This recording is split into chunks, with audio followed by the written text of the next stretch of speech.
അടിയന്തരാവസ്ഥയുടെ 50-ാം വാർഷിക വേളയിൽ പൊള്ളുന്ന ഓർമ്മകൾ നെറ്റ്വർക്ക് ന്യൂസുമായി പങ്കുവച്ച ഭാസ്കരൻ നമ്പ്യാർ. അടിയന്തരാവസ്ഥ കാലത്ത് ജയിലിൽ ഏറ്റുവാങ്ങേണ്ടി വന്ന കൊടിയ പീഡനത്തിന്റെ ബാക്കിപത്രമെന്നോണമാണ് ഇന്നും എരമം പുല്ലുപാറയിലെ ഭാസ്കരൻ നമ്പ്യാരുടെ ജീവിതം. അടിയന്തരാവസ്ഥയുടെ 50-ാം വാർഷികത്തിൽ ജയിലിൽ അനുഭവിക്കേണ്ടി വന്ന പീഡനങ്ങളെക്കുറിച്ച് ഓർത്തെടുക്കുകയാണ് ഭാസ്കരൻ നമ്പ്യാർ. ചുണ്ടയിലെ സഖാവ് ജോസിന്റെ കൊലപാതകത്തിന്റെ പശ്ചാത്തലത്തിൽ ഭാസ്കരൻ നമ്പ്യാരും കൂട്ടരും ചേർന്ന് ഒരു പ്രകടനം നടത്തി. ഇന്ദിരാഗാന്ധിക്കും കോൺഗ്രസുകാർക്കും എതിരെ രൂക്ഷമായ മുദ്രാവാക്യമുയർത്തിയായിരുന്നു ആ പ്രകടനം കടന്നുപോയത്. ഇതിൽ പ്രകോപിതരായ കോൺഗ്രസ് നേതാക്കൾ പ്രകടനത്തിൽ പങ്കെടുത്തവരുടെ പേരിൽ കേസ് കൊടുത്തു. പട്ടികയിൽ 3-ാം സ്ഥാനത്തായിരുന്നു ഭാസ്കരൻ നമ്പ്യാരുടെ പേര്.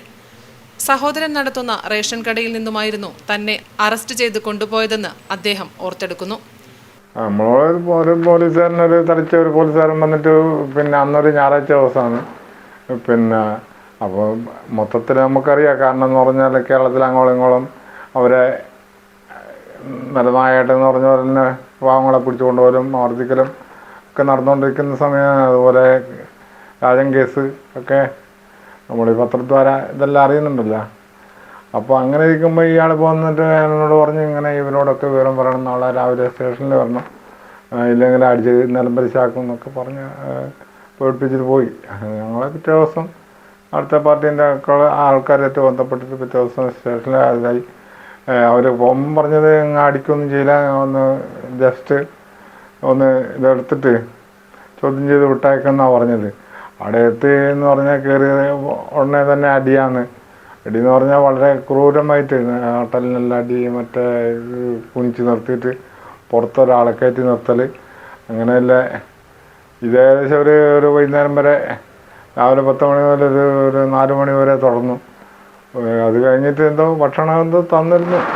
അടുത്ത പാർട്ടീൻ്റെ ലോക്കൽ സെക്രട്ടറി നമ്മളെ കുഞ്ഞമ്പോട്ടിനൊക്കെ വന്നിട്ട് ബന്ധപ്പെട്ടിട്ട് ഞങ്ങൾക്ക് ചോറൊക്കെ വാങ്ങി തന്നു. അപ്പോൾ അന്ന് മുതലേ ഇങ്ങനെ വേദനയും ഒക്കെ ഉണ്ട് എനിക്ക്, നടുവേദനയും. അന്നത്തെ ആരോഗ്യം ഇല്ല സമയമായതുകൊണ്ട് അത്ര കാര്യമായിട്ട് എടുത്തിട്ടില്ല. ഇപ്പോൾ എന്ന് പറഞ്ഞാൽ ഡിസ്ക് കംപ്ലൈൻ്റാണ്. ഒരു ഓപ്പറേഷൻ കഴിഞ്ഞു. ഇപ്പം രണ്ടാമത് പോയിട്ടാകുമ്പോൾ പറയുന്നത് വീണ്ടും ഒരു ഓപ്പറേഷൻ ചെയ്യണമെന്ന് അത് ചെയ്തിട്ടില്ല. കൊടിയ പീഡനമുറകളായിരുന്നു തനിക്കും തന്നോടൊപ്പം അറസ്റ്റിലായവർക്കും പെരിങ്ങോം പോലീസ് സ്റ്റേഷനിൽ നിന്നും ഏറ്റുവാങ്ങേണ്ടി വന്നതെന്ന് അദ്ദേഹം പറയുന്നു. പീഡനത്തിന്റെ ബാക്കിപത്രമെന്നോണം ഇന്നും കടുത്ത ശാരീരിക വെല്ലുവിളികളിലൂടെയാണ് ആ ജീവിതം കടന്നുപോകുന്നത്. അടിയന്തരാവസ്ഥയുടെ 50-ാം വാർഷികം ആഘോഷിക്കുമ്പോൾ നമ്മുടെ കൂടെ ഇത്രയും നേരം അനുഭവങ്ങൾ പങ്കുവച്ചത് ശ്രീ ഭാസ്കരൻ നമ്പ്യാരാണ്.